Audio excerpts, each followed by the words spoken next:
Yo, what's up, everybody? Welcome back to another episode of TopherTvPodcast. I hope y'all been having a fantastic day. And what today is? Monday and week so far. You know what I'm saying? It's the beginning of the week. Make sure everybody start off strong and things of that nature. And I'm gonna start off by saying this. So I did it a while ago on Snapchat. And I'm gonna just do it to start off this podcast. So if you have any topics that y'all want to hear me talk about or hear me and Key discuss, anything like that, let me know in the comment section right now. Yes, please do that. Don't be afraid to put anything you want, I'm welcoming it all. But welcome back to Topher TV Podcast, where we talk about any and everything. For the new people, welcome. For the returning viewers, welcome back. All of my audio only versions of the podcast are on Apple Music, Spotify, Amazon Music, and iHeartRadio. And with Amazon, if you got Prime, you can listen to the podcast for free. Excuse me. Shout out to A&M, Action No Mercy is what it stands for. A&M Elite is the basketball team I do play for, if you didn't know that already. I didn't give y'all a last update about, I want to say, the last two games where we played the Strong Steppers, and the Daytona Bandits, Daytona Beach Bandits. We won our last two preseason games.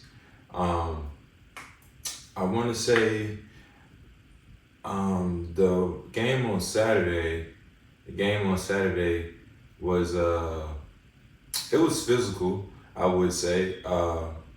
We started out really strong, I would say too. And we ended up, I want to say we won both of those games by at least 20, at least. I can't remember the score right off the top of my head. The game on Sunday, we had a back-to-back, so we played Saturday and Sunday.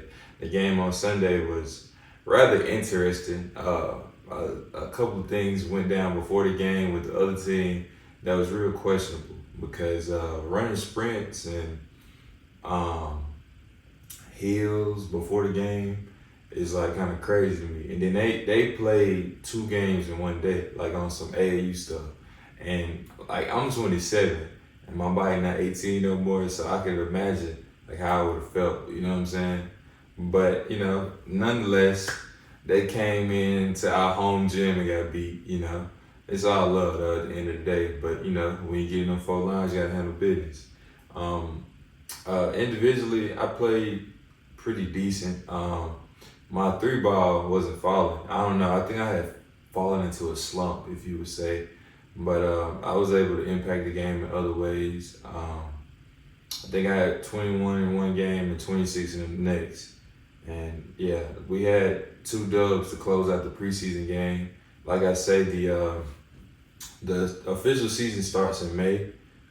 We had a week off after the preseason was over with to, get our bodies together, get our minds together, so we can fully lock in for May and attack this pro season full head of steam. I'm excited. I love Coach Stringer. I love A&M. I love A&M Elite. Everything that she's doing, I'm really, really appreciative for it, because I really thought basketball was gonna be finito for your boy, because I hadn't really been playing ball for real until like I got that information about the trial. So I'm grateful. I really just am. But yes, the season does start in May. I think I can post the schedule on there. So if y'all wanna pull up, check out a game, and stay updated, the games will be recorded too. I'll probably tag the YouTube page for our basketball team in the description box below. But yeah, let's dive right into it. So I know this is probably kind of old a little bit, but I still want to talk about it. So arguably Michael Jordan is the best, I can't talk today.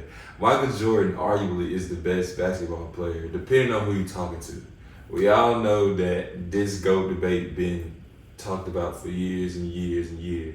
And specifically, when you talk to old heads about Michael Jordan, they tend to get offended and they feelings get hurt, and it go all kind of different ways because for rightfully so, they got a reason to feel how they feel because at the time, in my opinion, Jordan was doing stuff that nobody was doing. You know what I'm saying? He had people scared to look him in his eyes. He had people starstruck when they seen him like they seen Jesus. You know what I'm saying? So the stuff that he was doing back then was incredible to the people who was watching him back then. But as y'all know, just like everything, basketball evolves, you know? This new day and age, I believe that if the moves that we see nowadays and how people understand the game or how people play, pace, all those different things, if that was in the 80s and the 90s when Jordan and them was playing, I feel like they would have been trying to get the dudes like, you know, took out on some stuff because it's crazy nowadays. But recently, what's been going viral is pretty much people discovered that Michael Jordan couldn't go left.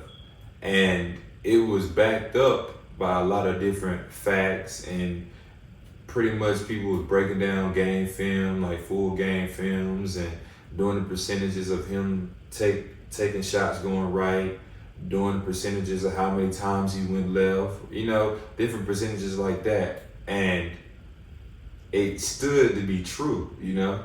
So I consider myself a basketball guru myself, but I will say that as many hardwood classic games that I watched on ESPN, I didn't really realize it.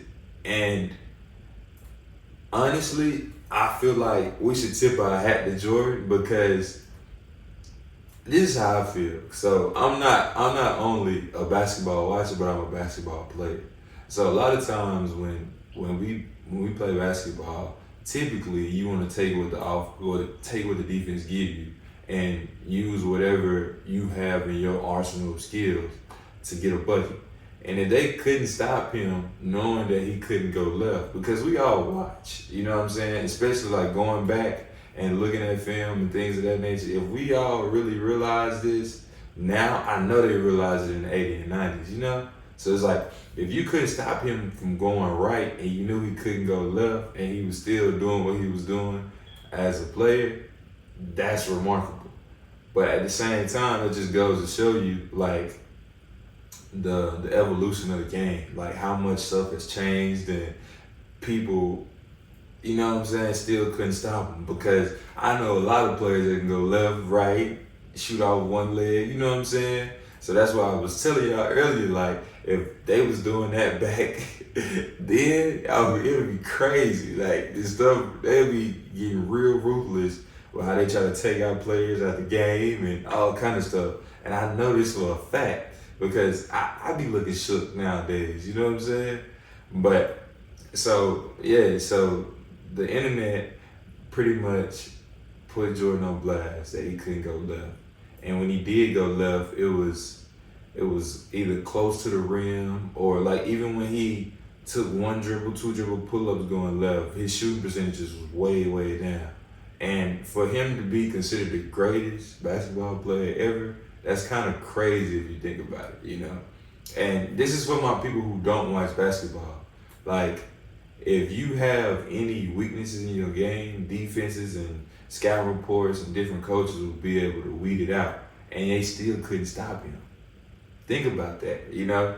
And they've been saying that we done with the 90s because not only did they put Jordan on blast, but they put a whole bunch of different players on blast because, I don't know, bro.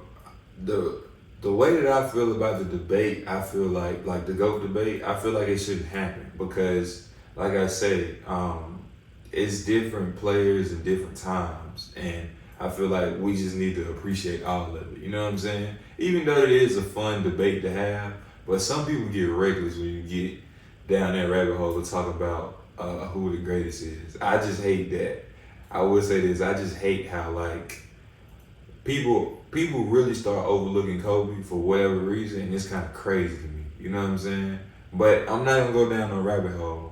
And I just want to know: are we done with the '90s? Like, for real? Like, is we done with the '90s? Because the stuff that I've been seeing, like, it's been crazy. Y'all can even look it up yourself. But I don't know. I still think The Last Dance was incredible, especially like because I was young when Jordan was coming up. You know what I'm saying? I was born in '97, so I was real young when Jordan was out here torching people. You know what I'm saying? But I ain't gonna say we always done with the '90s because I'm still rocking shoes. You know what I'm saying? I think Jordan is an incredible player to this day, and I just think it's just remarkable. Like y'all really couldn't stop him. He only had one hand. That's crazy. That's crazy. That's real crazy. So let me know, bro, how y'all feel about that in the comment section. And don't be scared to type nothing in the comment section. I support it all. You know what I'm saying? What was I about to say? Oh, it slipped my mind.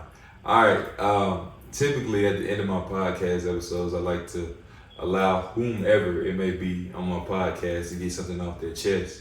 So right now, I just want everybody to understand that everything happens for a reason, and it's also a lesson. You know what I'm saying? I know a lot of people might not believe that everything happened for a reason when it comes to like, you know, death per se or how unfortunate things consecutively happen in your life. You know what I'm saying? But I tend to try to be as optimistic as possible, especially when a lot of things is out of my control. You know what I'm saying? So having a positive outlook on anything that may happen in your life is understanding there's a lesson that comes with it, even though you might feel like it's a huge inconvenience or a hindrance on you trying to accomplish something. You know, just take a couple steps back and understand that whatever it may be, positive or negative, I will say, that there's a lesson in it, and you can definitely learn and have it be applicable to your life. You know, I truly do believe that. I'm 27. Like, I'm sure there's plenty of people who've seen more, than done more than I have, and I'm pretty sure they can attest to what I'm saying. I feel like everybody can take this information and apply it to their day-to-day life, because I know sometimes it's discouraging, especially like when you're trying to accomplish different things and put your best foot forward to be a better self or to better somebody else. I feel like you need to understand that sometimes you're gonna have obstacles in your way, and you gotta jump over it. You gotta find your best way to get over it and understand why you're getting over it, what you learn from the situation. You know what I'm saying? Yeah, facts. Look, I hope y'all enjoyed this episode of TopherTvPodcast. I'm gonna be hitting y'all with a whole bunch of episodes, and we're gonna keep them coming, for sure. Like I say, shout out to A&M, Action No Mercy. A&M Elite is my basketball team that I play for. They are sponsors of the podcast, if y'all didn't know that.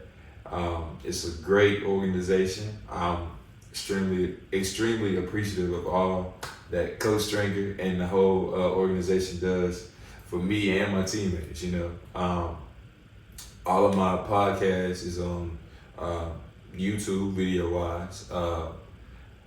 Also, the audio-only versions of the podcast are on Apple Music, Spotify, Amazon Music, and iHeartRadio, and you can listen to all of those for free. And not for free. I ain't gonna say all that. But Amazon, you do have Prime, you can listen to it for the free, because I know they tend to have a couple of fees. But Apple Music, Spotify, and iHeartRadio, you get those streaming platforms, you can listen to the podcast for free. I hope y'all enjoyed this episode, and I'll see y'all in the next one. Peace.